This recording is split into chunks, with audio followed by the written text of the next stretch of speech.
El aula de la fe, dirigido por Ana Bastidas y conducido por Alfonso Muerza. Buenas tardes, queridos oyentes. Estamos en el aula de la fe en Radio María. Nos encontramos ya en el ecuador de nuestro camino cuaresmal. Y antes de presentarles los contenidos que hemos preparado para hoy, queremos recomendarles el capítulo 3 de la exhortación apostólica Dilexite del Papa León. Este capítulo incluye un epígrafe dedicado a la educación, titulado La Iglesia y la educación de los pobres. En él, el Papa recorre algunos de los hitos de la escuela católica. Es una lectura muy recomendable. Como conclusión de este epígrafe, el Papa afirma: la fe cristiana, la educación de los pobres, no es un favor, sino un deber. Los pequeños tienen derecho a la sabiduría, como exigencia básica para el reconocimiento de la dignidad humana. Enseñarles es afirmar su valor, darles las herramientas para transformar su realidad. La tradición cristiana entiende que el conocimiento es un don de Dios y una responsabilidad comunitaria. La educación cristiana forma no solo profesionales, sino personas abiertas al bien, a la belleza y a la verdad. Por eso, la escuela católica, cuando es fiel a su nombre, se convierte en un espacio de inclusión, formación integral y promoción humana. Sí, conjugando fe y cultura, se siembra futuro, se honra la imagen de Dios y se construye una sociedad mejor. Hoy les presentaremos en la sección de Pedagogía un método educativo específico y poco conocido para la enseñanza de la religión. En la sección de Doctrina nos acompañará don Manuel Guillén, que nos explicará cómo enseñar la figura del patrón universal de la Iglesia, San José, en este mes de marzo dedicado a él. En la sección de Experiencia nos iremos hacia el norte, para escuchar al organizador de las Javieradas, Manuel Díaz Guerrer, que nos contará su experiencia. Y finalmente, presentaremos también algunos ejemplos educativos en la figura de San Francisco Javier. Como siempre, les recordamos que pueden escribirnos sus comentarios y sugerencias a nuestra dirección de correo electrónico elaulaDeLaFe@radiomaria.es. También les recordamos que pueden volver a escucharnos en nuestro podcast en la página web Radio María, radiomaria.es. Comenzamos.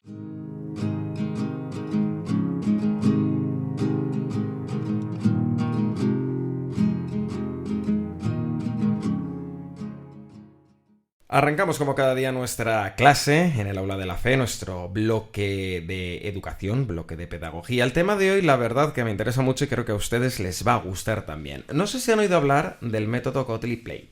Una definición sencilla podría ser que es un enfoque educativo y espiritual que presenta de manera creativa y respetuosa las historias bíblicas a los niños. En definitiva, es una forma de intentar que la enseñanza de la religión sea atractiva para los más pequeños. Sara Ruiz, ¿cómo estás? Buenas tardes. Hola Alfonso, buenas tardes. Nos acompaña la profesora María José Hurtado para hablarnos de este método. María José Hurtado es profesora de religión desde hace 20 años. Empezó en 2005 en diferentes colegios de Navarra.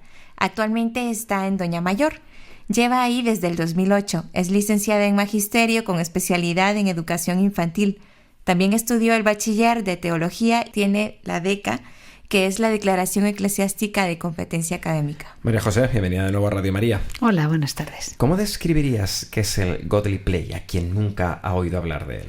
Bueno, pues es un método de enriquecimiento espiritual de los niños de 3 a 90 años. Es decir, que no solamente 90 y más, o sea, es que es para todas las edades, para todas las edades.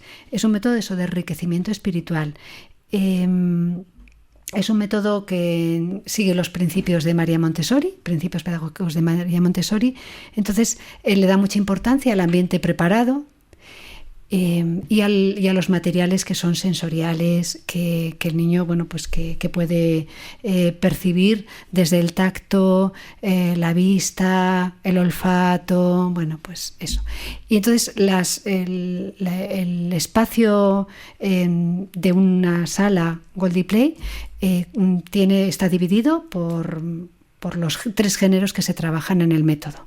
El género, bueno, de la historia sagrada, donde están todas las historias bíblicas, las principales. Hay muchas historias, en general creo que hay hasta más de 100 historias, no solo bíblicas, sino también del género de la parábola, que es un género muy específico también de este método, y de acción litúrgica. Entonces, todas estas están rodeados, los niños se sientan en un círculo y alrededor hay estanterías llenas de materiales para contar estas historias. Pero al mismo tiempo también es un modo de mirar a los niños muy respetuoso, no es directivo, pero sí tiene una dirección.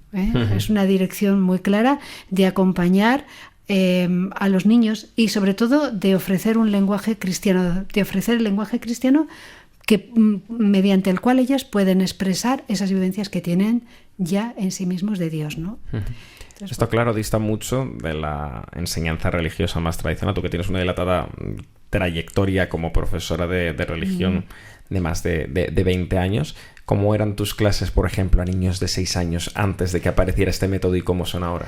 Bueno, pues antes estaban más apoyadas en el libro de texto, pero el libro de texto al final era repetir muchas cosas y yo me daba cuenta que terminaban toda la etapa y apenas se quedaban con poco.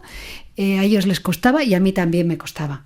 Aunque luego siempre enriqueces con dinámicas y es muy bueno, quiere decir que tampoco, y cada vez va mejorando todo más, pero yo con este método lo que he encontrado es que es algo que además permite que, por ejemplo, que los niños que tienen más dificultades, hoy en día que además se habla tanto del DUA, ¿no? Del diseño universal de aprendizaje, pues para eliminar barreras y tal, este método, por ejemplo, eso lo tiene fácil, lo tiene solo, porque es un método que sirve lo mismo para un niño de 3 que un niño de 12 con dificultades o un niño de 12 con altas capacidades, pues porque lo mismo que para un adulto, porque la historia está muy bien pensada, muy bien diseñada, cada historia en sí, y luego a partir de ahí puedes, pues cada persona puede desarrollar en la reflexión que hace, en la respuesta personal que hace. Pues... ¿Se puede aplicar también en las catequesis o está más enfocado? Sí, en la catequesis también. Catequesis. De hecho, yo también lo uso en la catequesis. Okay. Vale, queríamos preguntarte qué tipo de preparación necesita un docente o catequista para aplicar este método en el aula. Bueno, lo primero es formarse. Es un método en el que requiere formación. ¿Cuánto tiempo? Por lo menos hay que hacer el curso básico acreditado por la asociación, que son 24 horas, normalmente son 3 días. A veces para catequistas se hace día y medio, pero porque es en fin de semana. En otros sitios se hacen los 3 días seguidos, que es como un retiro espiritual muy aconsejable. Es muy práctico, no es una formación teórica, es muy práctico. Tiene seminarios, tiene formación evidentemente teórica, pero mucha práctica. Entonces ves muchas de esas historias, aprendes a narrar historias, aprendes a ser también el papel del portero, no solamente es el que le recibe, sino que el que apoya al círculo en todos los momentos. Es docencia compartida, que hoy además está tan en vigor en todos los centros, ¿no? Entonces es un método que requiere eso, una formación. Y aunque hagas la formación básica, luego te tienes que estar formando con cursos de profundización o con un equipo donde sigues profundizando en cómo aplicar este método en el aula o en la catequesis, ¿no? Porque supone un cambio de mirada, un cambio sutil pero importante. Eso te quería preguntar, que después de hacer este curso, por ejemplo, en un año después, ¿van a algún seminario relacionado al Goldie Play o hacen un mini curso de actualización? Sí, hay cursos de profundización. Por ejemplo, nosotros aquí en Pamplona, este curso ya está previsto una formación para este curso, ¿no? Pero también después del curso básico, el año pasado ya ofrecimos un curso de profundización en el Antiguo Testamento. Entonces, las personas aprenden también, porque en Goldie Play hay unas historias básicas que se cuentan durante 3 años para que se vayan interiorizando los niños, y luego se van incorporando lecciones de profundización o de extensión, bien sea en la Biblia, bien sea de acción litúrgica o de parábolas.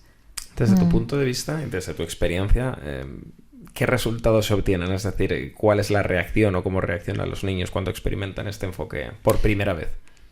Asombro. Esa es la palabra. Yo creo que eso, los niños y los adultos, es asombro. Y asombro es una cualidad espiritual muy importante. Ese es lo primero. No es el ya me lo sé o tengo que responder a esto o no, es asombro. Y luego también se meten en la historia.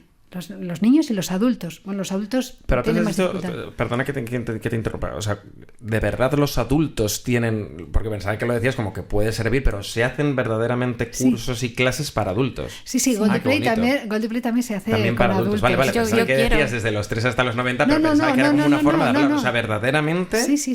Interesante. Sí. Yo, por ejemplo, conozco un matrimonio que hizo la formación y estuvo reuniéndose en su casa, haciendo todas las historias del Antiguo Testamento con adultos. O bueno, pues hay diferentes experiencias con adultos, en contextos también pues de cárcel, sobre todo de hospitales. En hospitales, de hecho, este método nació en un ámbito hospitalario, en la capellanía, pues para acompañar a los niños que tenían enfermedad, y bueno, se les llevaban las historias y luego bueno, se aplicó este método pues a la enseñanza religiosa en las iglesias o en la escuela.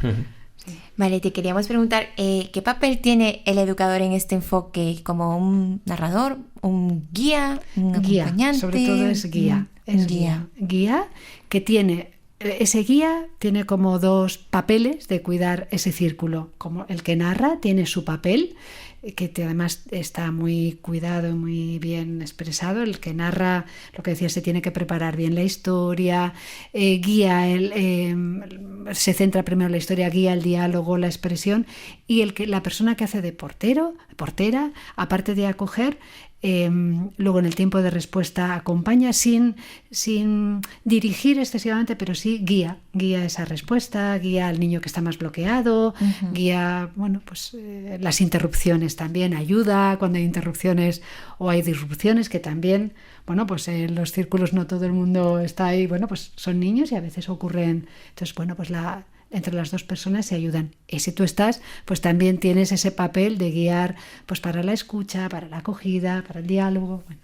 Entonces, a nivel de consejos prácticos para un catequista, para un profesor, el primero es la formación, el que conozca este método para luego poder aplicarlo. Y decías que se puede aplicar como en 3, no sé cómo decirlo, sectores. Sí, bloques, son como 3 géneros los que se trabajan. Hay como 3 géneros, bueno, en realidad hay 4. Hay 4, es el género, bueno, de la historia sagrada, la Biblia, la acción litúrgica, parábola y silencio. El silencio también es otro género que se muestra y que es muy importante y que siempre está presente en las historias cuando se narra.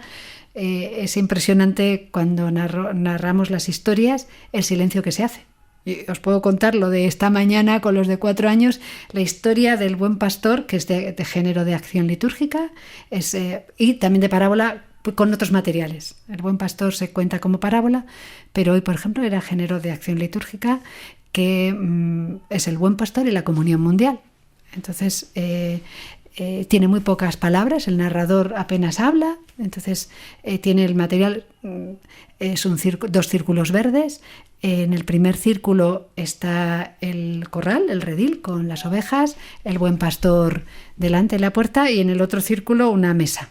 Entonces, siempre empiezas, bueno, en este caso hubo una vez alguien que hizo cosas maravillosas, hizo cosas asombrosas, la gente se preguntaba quién era, y una de esas veces que le preguntaron, él dijo: yo soy el buen pastor, conozca a mis ovejas por su nombre. Entonces va moviéndose el buen pastor y las ovejas, y cuando las llamo ellas me siguen y le siguen. Los niños, mientras yo voy moviendo, que no digo nada, están callados. Y hay un silencio grande mirando. Entonces se les va introduciendo también en ese género que está presente en los otros de un modo muy natural, ¿no? Y bueno, y en concreto, esta historia que os cuento es de acción litúrgica, que el buen pastor va conduciendo a las ovejas al otro círculo donde hay una mesa, que es la mesa del buen pastor, luego se presenta el pan y el vino del buen pastor. A esa mesa viene gente de todo el mundo y se van poniendo en ese círculo gente de todo el mundo. Viene quitas el buen pastor, pones el sacerdote que lee las palabras y da el pan y el vino. Bueno, pues... Y todo eso es una introducción a la Eucaristía de un modo, pues... sí, muy accesible. Creativo. Muy accesible. Creativo y que sobre Creativo, todo sí, genera interés por parte de los niños. Y luego puedes preguntar, la primera pregunta, y me pregunto si esta gente estará contenta. Pues depende de la experiencia, depende de cada uno, pues puede decir, pues sí, están contentos. Otros ya cuando son más mayorcitos dicen, bueno, a lo mejor se aburren un poco, bueno, o a lo mejor no sé qué. Ya. O si es con adultos, Pero como pues se aburren dicen, en matemáticas, ¿no? Sí. No, pero que depende, porque eso relaciona esa historia con la historia que ellos viven, su vivencia Sí. en la iglesia. Pero otros te dicen, pues muy bien, pues tal, pues vienen, o los más chiquiticos te dicen el papá, la mamá, el abuelo, bueno, pues depende, pero ya los más mayores hacen otra reflexión. Y si esto lo haces con adultos, hacen otra reflexión. Entonces, es muy bonito, pues eso. Yo tenía una duda. ¿Cómo haces para evaluar, por ejemplo, este método? Porque sí, es súper bonito todas las actividades que puedes desarrollar. Entonces, pero ¿cómo Claro, le pero haces para verdaderamente evaluar? comprobar, ¿verdad? Que están aprendiendo. También, sí. Sí. Bien. Es muy difícil evaluar en general. Sí. Sí. En De general. acuerdo. Pero es verdad que, bueno, pues el intento es evaluar las competencias.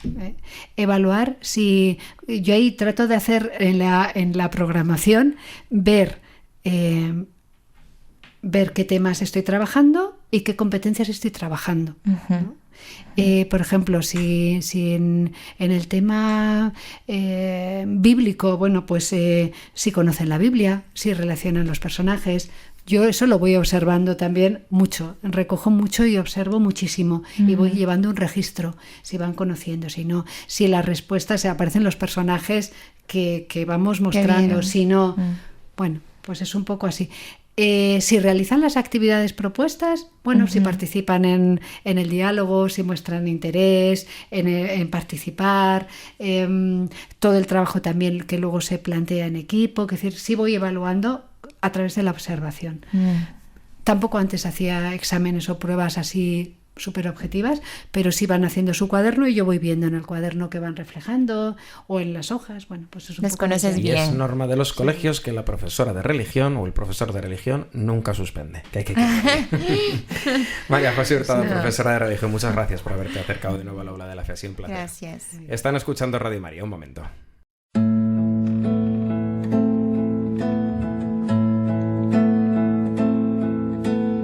Ante la cruz en el Calvario,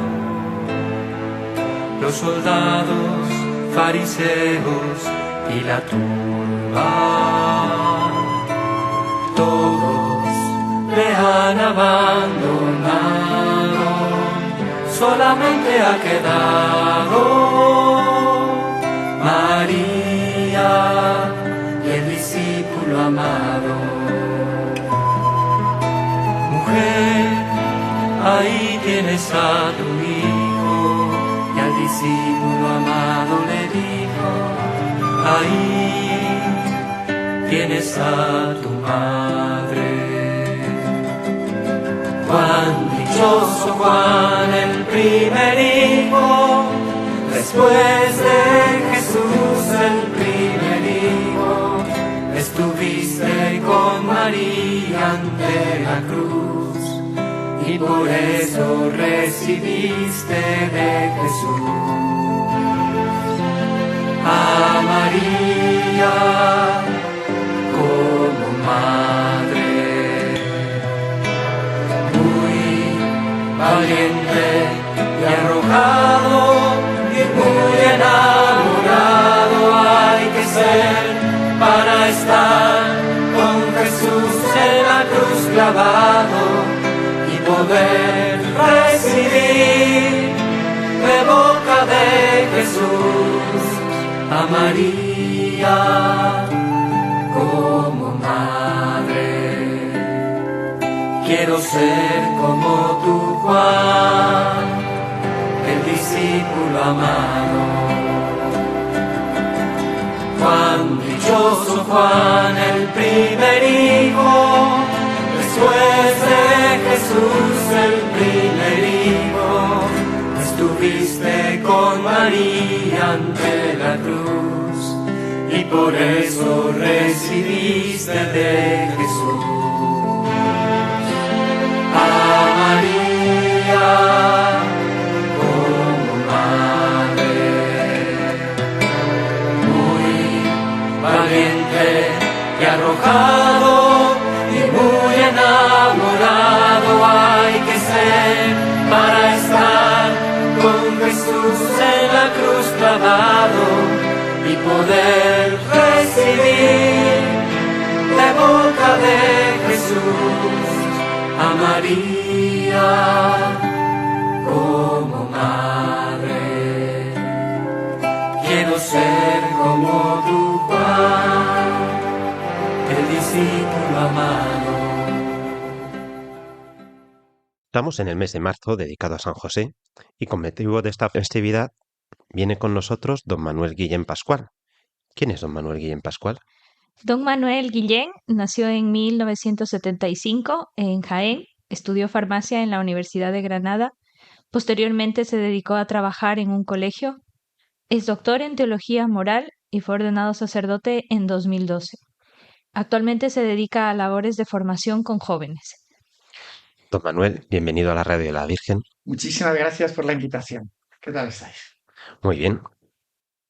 Para empezar, ¿qué nos puedes contar de este olvidado patriarca? ¿Por qué tantos siglos de olvido, entre comillas, ese olvido? Pienso, bueno, realmente los que somos del siglo XX, siglo XXI, pues realmente nos sorprende que San José haya sido una figura olvidada a lo largo de la historia de la Iglesia. Y es verdad que durante muchos siglos, pues ha sido un gran desconocido. También Sí. como se le atribuye al Espíritu Santo. Eso es, sí. Desconocido. Y San José es que es el santo que, sin palabras, ¿no? De hecho, en el Evangelio, pues no se recoge ninguna palabra de San José. No pronuncia ninguna frase y eso humanamente pienso que lo hace un poco invisible. Además, toda su vida está orientada pues, a no ocupar el centro. La misión de San José, lo sabemos bien, es la más importante que ha podido tener un hombre en la tierra, ¿no? Que es cuidar a Dios hecho hombre y cuidar a su madre, a la Virgen María, ¿no? Pero él pues lo quiere destacar. Y por eso, pues no se le tiene en cuenta. Bueno, no se tiene en cuenta. O sea, que quizá los padres de la Iglesia sí lo citan, pero después, a lo largo de la Iglesia, pues fue una figura desconocida. Porque la Iglesia se centra sobre todo, inicialmente, pues en la figura de Cristo, lógicamente, y después Sí. en la Virgen, ¿no? En su papel único en la encarnación. Y San José, pues queda relegado a un segundo plano. Sin embargo, la Iglesia lo ha ido redescubriendo, ¿no? Poco a poco, progresivamente. Pienso especialmente, pues gracias a la figura de Santa Teresa de Jesús, en el siglo XVI, que es la gran devota de San José Ujú. y que es la que nos trae pues a los hombres, nos recuerda, oye, que San José, pues que es el padre putativo, es el padre adoptivo de Dios. Y tuvo nuestra santa, la Teresa de España, Santa Teresa, la Teresona, pues tuvo una profunda devoción a la personal, a San José, ¿no? Ella afirmaba, ¿no? que nunca le había pedido algo sin obtenerlo a lo largo de su vida, ¿no? Y siempre ponía los conventos bajo su patrocinio. Pues iba siempre con una figura de San José y cuando fundaba un convento llevaba a San José Ujú. y lo ponía allí.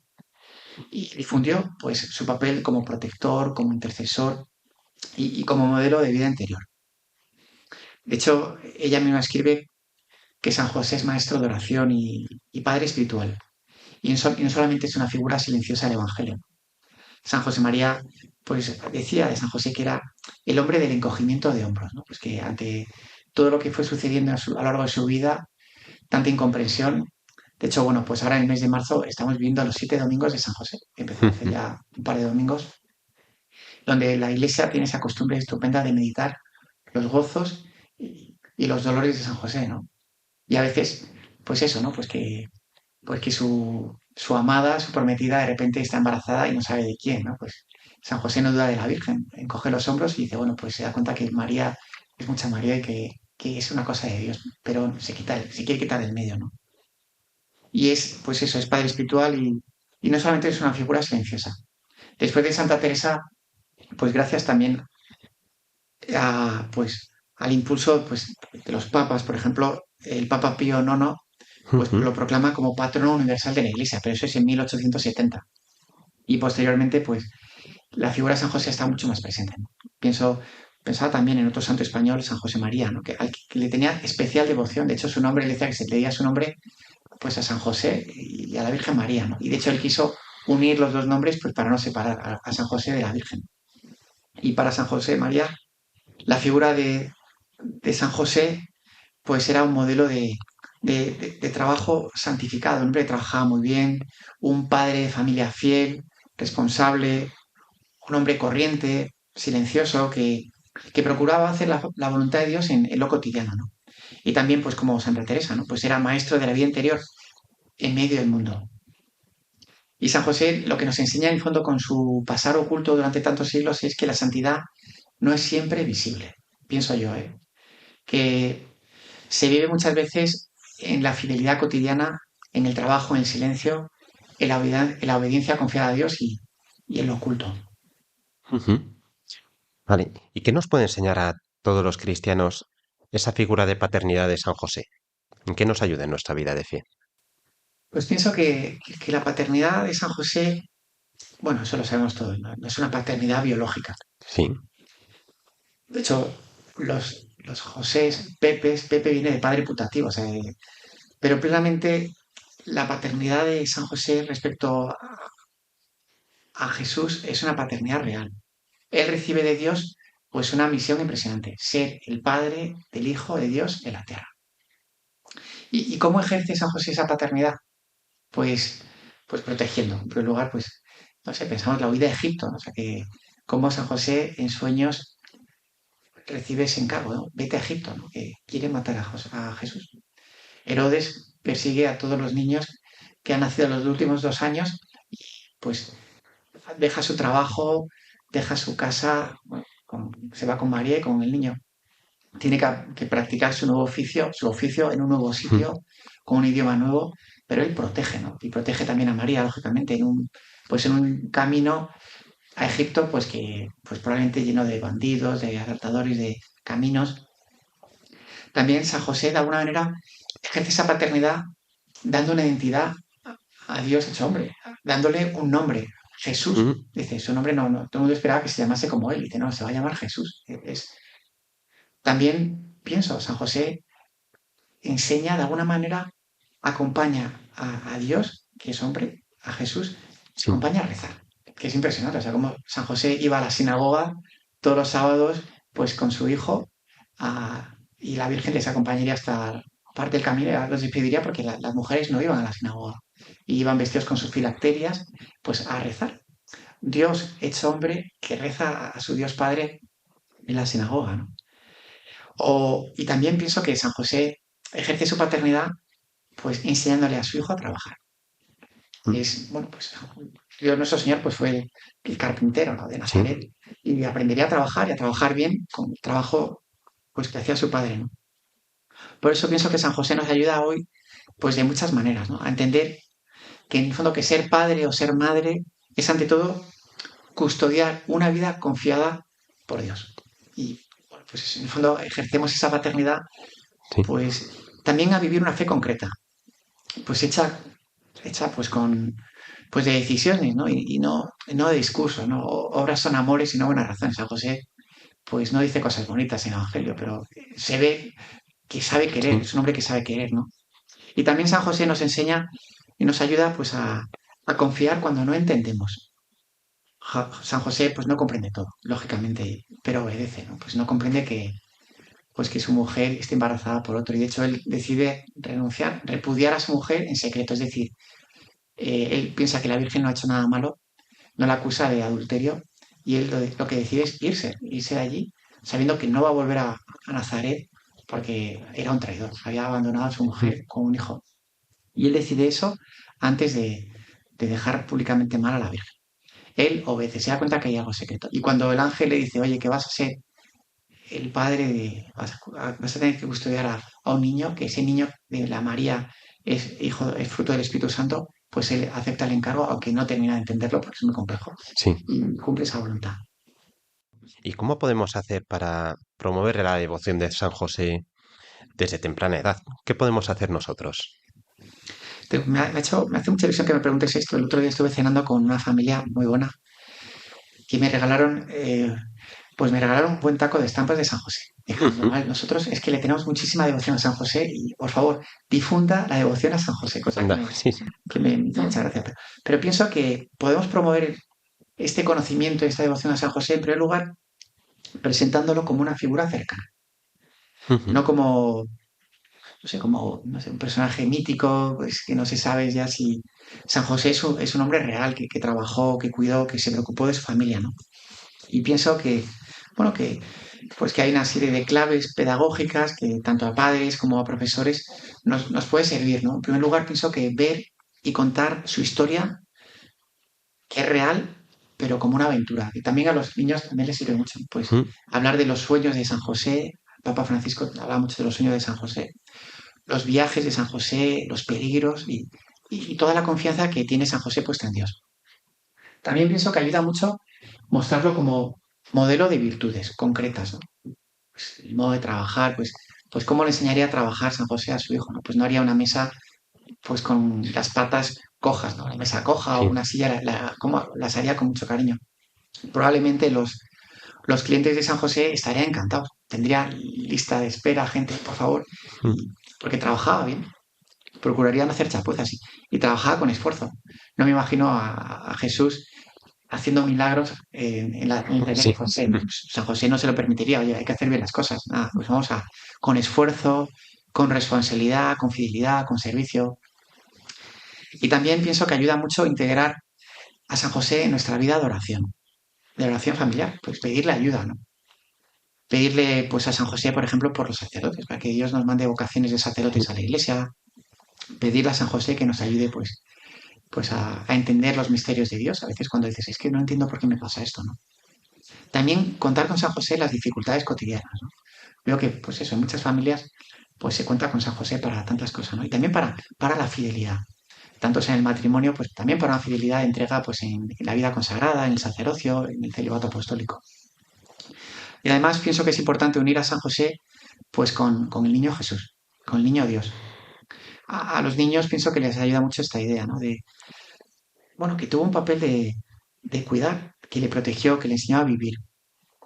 Y, y de esta manera pienso que no sé, que San José deja de ser un personaje desconocido y se convierte en un amigo, en un intercesor y en un verdadero padre espiritual. Pensaba también que, bueno, que hay muchas obras, ¿no? De muchos libros de San José que nos ayudan pues, a tratarlo, a conocerlo, a pensar, bueno, por un lado, es la propia Santa Teresa de Jesús, ¿no? Que, pues que tiene ese libro de la vida, ¿no? Donde se ve esa confianza, ese contar con San José en su vida, ¿no? Después también Juan Pablo II, pues esa Redentores Custos, ¿no? Ese documento, esa encíclica donde, pues es un texto clave, ¿no? Para comprender la misión y la espiritualidad de San José. También otro documento maravilloso del Papa Francisco, Patris Corde, ¿no? Pues que también nos presenta a San José como un padre tierno, obediente, creativo y muy actual. Y bueno, la verdad es que hay muchas obras de San José que pienso que nos ayudan, desde un clásico de este fraile dominico, Michel Garnier, ¿no? Que habla de los silencios de San José. Sí.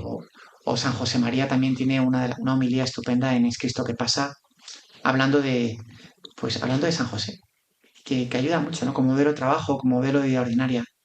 Y después hay otro libro de un polaco, de Jan Dobraczynski, que habla de La sombra del padre. Es un libro también, es una novela que ayuda mucho pues, a hacerse cargo de cómo fue la vida de San José, las dificultades que tuvo y tantas alegrías. Sí.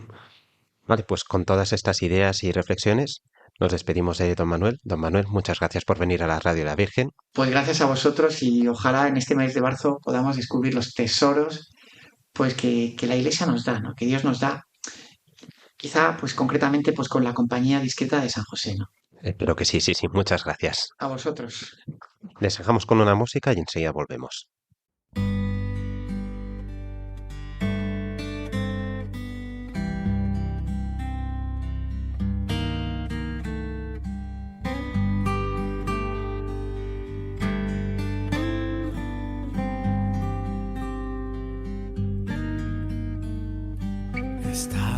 José sentado, tallando una cruz, se acercan las tiernas pisadas de Jesús. Como una mariposa revolotea el niño Dios. Juntos entre ellos todo es amor.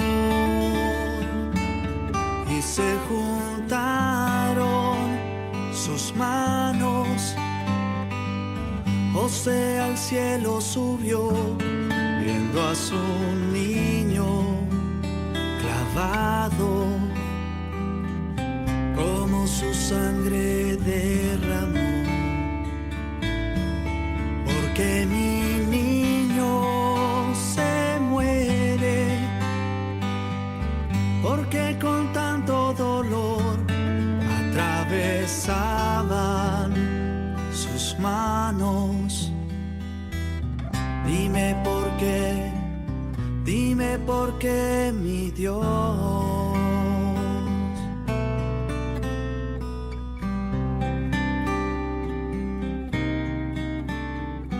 Jesús se sienta en sus piernas y una lágrima cayó.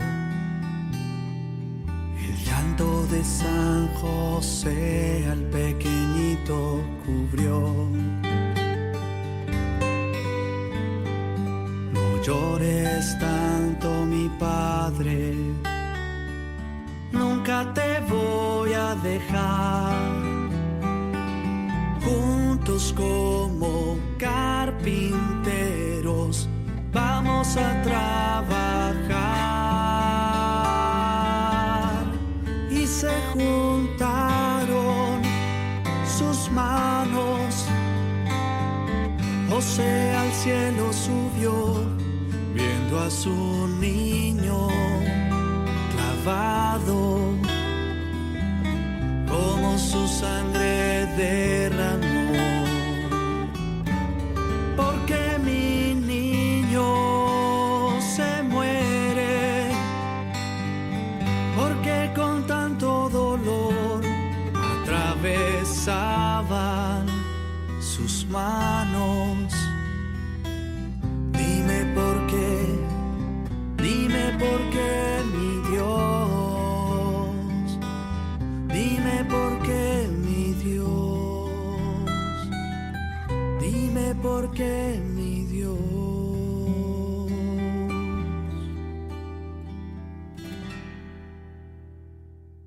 Abrimos nuestro bloque de experiencia. Hoy queremos hablar de un tema de actualidad. Las Javieradas. Las Javieradas son peregrinaciones anuales al castillo de Javier, donde nació San Francisco Javier, uno de los fundadores de la Compañía de Jesús y gran misionero del siglo XVI, que además es patrón de Navarra. Ya saben, desde donde hacemos este programa para Radio María. Estas peregrinaciones, que pueden ser a pie, también pueden ser en bicicleta o en otros medios, pues reúnen cada año a miles de jóvenes y familias.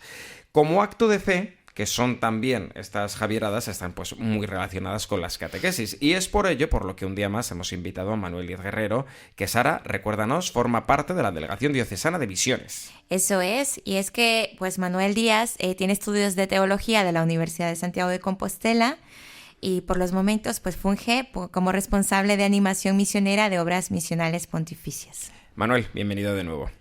Gracias por haberme invitado. Para los que no sean de Navarra o no hayan venido nunca, ¿qué son las Javieradas?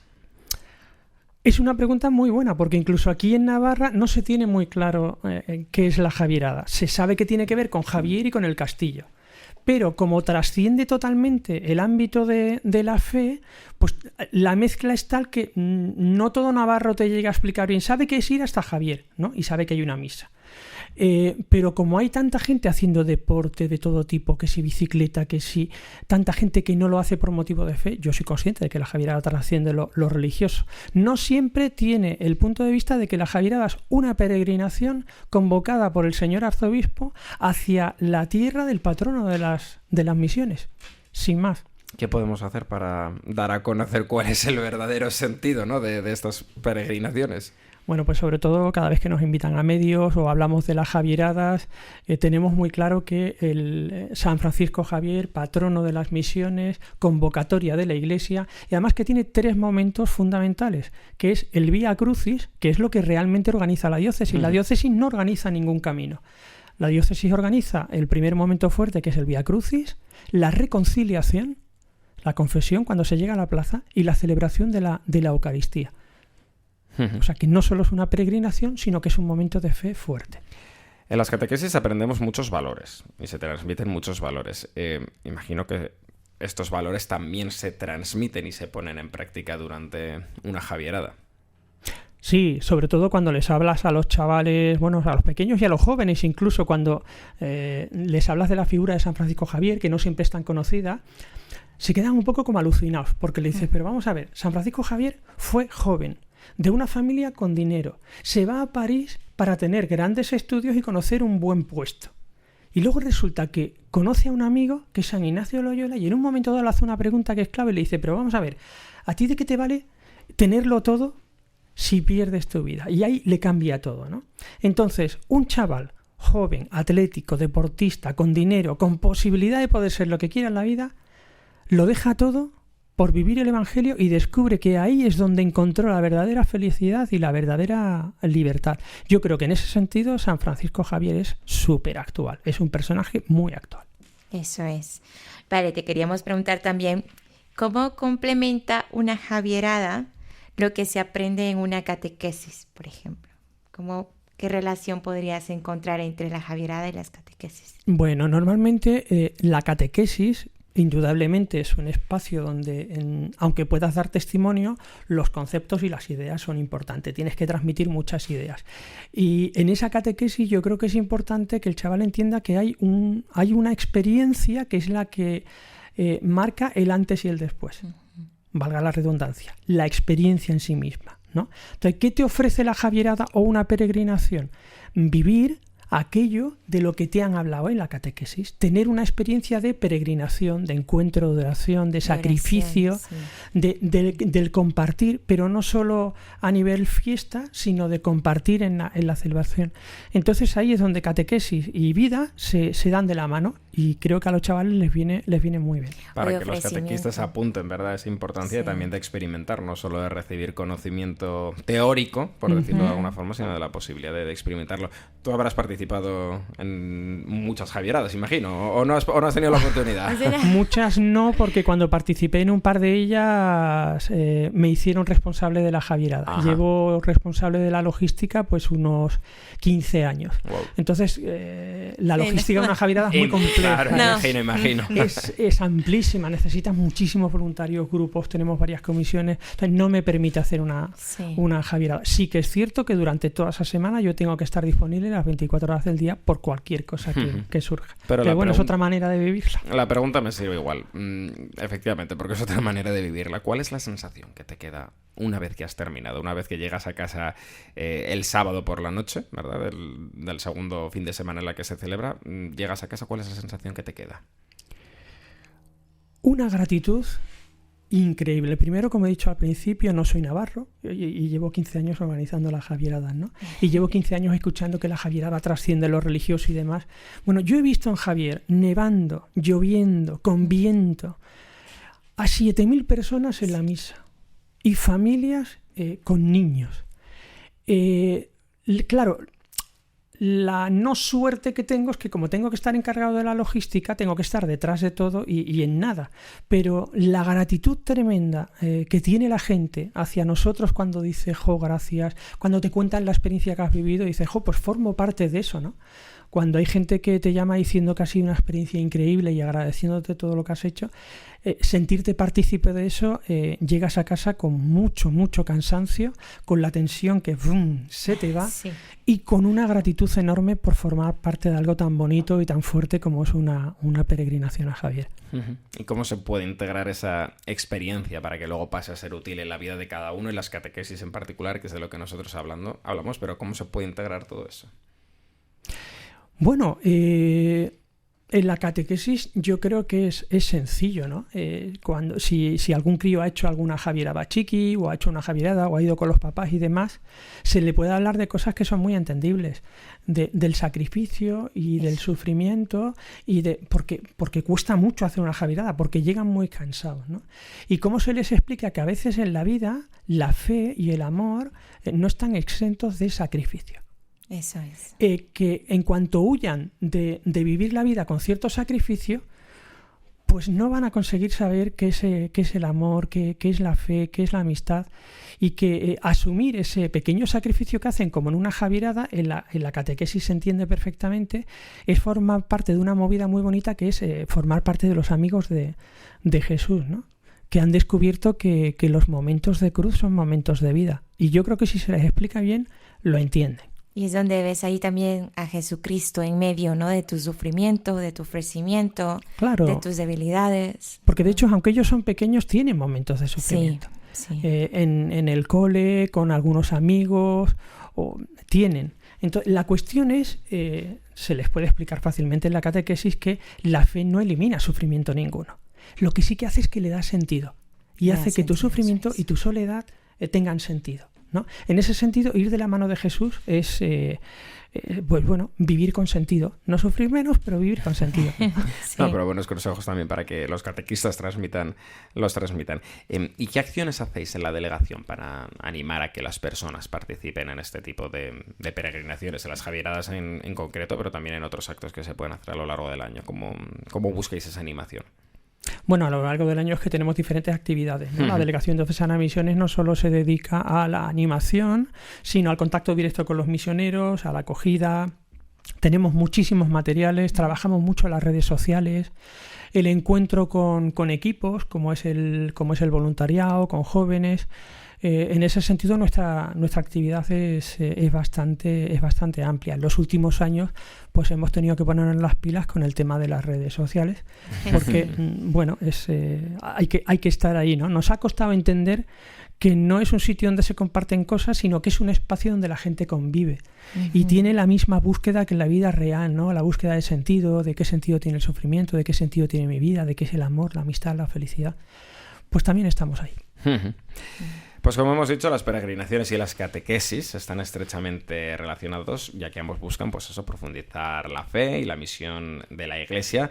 Y pues hoy, aprovechando, pues hemos querido hablar de esto en el Aula de la Fe y hacer este guiño a las Javieradas que se van a celebrar próximamente en Navarra. Manuel, gracias por habernos acompañado de nuevo en Radio María. Gracias a vosotros. Vamos terminando nuestro programa de hoy.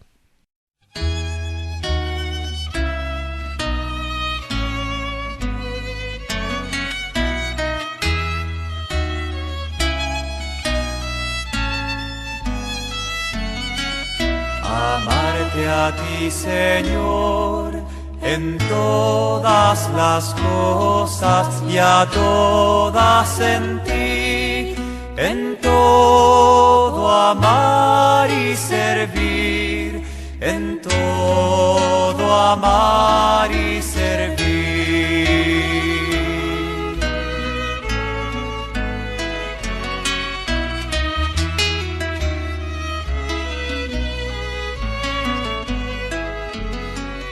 Tu amor me ha dado vida, tu amor me ha dado ser, de ti me viene todo y a ti debe volver. Gustoso pues te ofrezco mi haber, mi poseer, tu amor y gracia dame, de más no es menester. Amarte a ti, Señor, en todas las cosas y a todas en ti, en todo amar y servir, en todo amar y servir.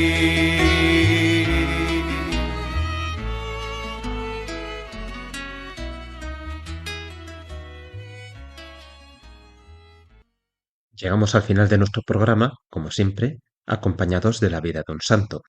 En esta ocasión, como no, el santo es San Francisco Javier. ¿Quién es San Francisco Javier? ¿Y por qué vamos a hablar hoy de él? Pues mira, San Francisco Javier es uno de los grandes misioneros de la Iglesia. Nació en Navarra en 1506 y siendo joven estudiante en París, conoció a Ignacio de Loyola. Aquel encuentro fue decisivo. Se unió a su grupo y así comenzó el camino que daría origen a la Compañía de Jesús. Ordenado sacerdote en Roma en 1537, inicialmente se dedicó a obras de caridad, pero en 1541 partió hacia Oriente, donde desplegó durante 10 años una intensa labor evangelizadora en la India y Japón. Predicó, bautizó a muchos y dejó comunidades cristianas firmemente establecidas. Murió en 1552 en la isla de Sanchón, a las puertas de China, con el deseo aún vivo de anunciar allí el Evangelio. Su vida permanece como testimonio claro de celo apostólico, fidelidad a su vocación y entrega total a la misión. ¿Cuál es su historia y por qué la Iglesia lo ha canonizado? Pues mira, son muy pocos o son pocos los hombres con un corazón tan grande como para responder a la llamada de Jesucristo y llevar el Evangelio hasta los confines de la tierra. Francisco Javier fue uno de ellos. En este programa nos detendremos especialmente en su labor misionera. En Goa, en la India, entonces colonia portuguesa, se dedicó primero a reavivar la fe de los cristianos que ya vivían allí. Predicaba a los portugueses, visitaba a los prisioneros, atendía a enfermos y leprosos e incluso residía en un hospital. Después recorría calles con una pequeña campana, llamando a niños y esclavos al catecismo. Acudían en gran número. Él les enseñaba el credo, las oraciones y los fundamentos de la vida cristiana. Cada domingo celebraba la misa para los leprosos, predicaba tanto a cristianos como a hindúes y visitaba las casas. Intentó aprender el tamil y cuando fue necesario recurrió a intérpretes para su misión entre los paravas, pescadores de perlas. Para instruir a los más sencillos, adaptaba las verdades cristianas a melodías populares. El método dio fruto. Pronto sus cantos se escuchaban en calles, casas, campos y talleres. También afrontó una dificultad importante. Muchos habían recibido el bautismo buscando protección política, pero conservaban supersticiones paganas por falta de formación. Javier acudió en su ayuda. Aprendió su lengua, los instruyó con paciencia y confirmó en la fe a los ya bautizados. Dedicó especial atención a los niños y se adaptó plenamente al pueblo con el que vivía. Compartía su alimento sencillo y dormía en el suelo en una humilde choza. Así, ejercía su misión con cercanía, claridad doctrinal y una entrega total al anuncio del Evangelio. Bien, ¿y qué podemos aprender hoy de él? De la vida de Francisco Javier podemos extraer enseñanzas muy concretas para la vida cristiana y la misión de la Iglesia. Primero, nos recuerda la centralidad del Santo Bautismo. Javier administró este sacramento a miles de personas en tierras lejanas, mostrando que la fe no es un privilegio de pocos, sino un don que debe anunciarse y compartirse con todos. Segundo, nos enseña el sentido auténtico de la misión. Así como San Pablo fue el gran apóstol de los primeros siglos, Francisco Javier lo fue de la Edad Moderna. No actuó por impulso ni por aventura, sino con visión clara, estrategia y responsabilidad pastoral. Nunca dejó una misión sin organizarla, asegurándose de que otros continuaran la obra. También nos muestra la importancia de formar estructuras sólidas. Promovió el clero local, impulsó la enseñanza y redactó catecismos, buscando que las comunidades cristianas fueran estables y bien fundamentadas, más allá de las conversiones iniciales.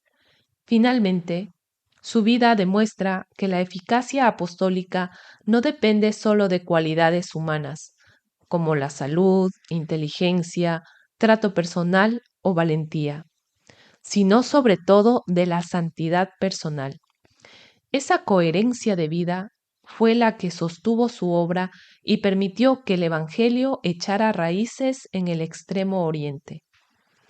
En síntesis, de San Francisco Javier aprendemos la importancia del bautismo, la organización responsable de la misión, la formación sólida de las comunidades y la primacía de la santidad como base de toda acción evangelizadora. Muy bien, pues con la vida de este santo cerramos el programa de hoy. Les recordamos que tienen a su disposición nuestro correo electrónico elauladelaf@radiomaria.es y asimismo también que nos pueden volver a escuchar en el podcast disponible en nuestra página web de Radio María, radiomaria.es. Muchas gracias y hasta la próxima, si Dios quiere.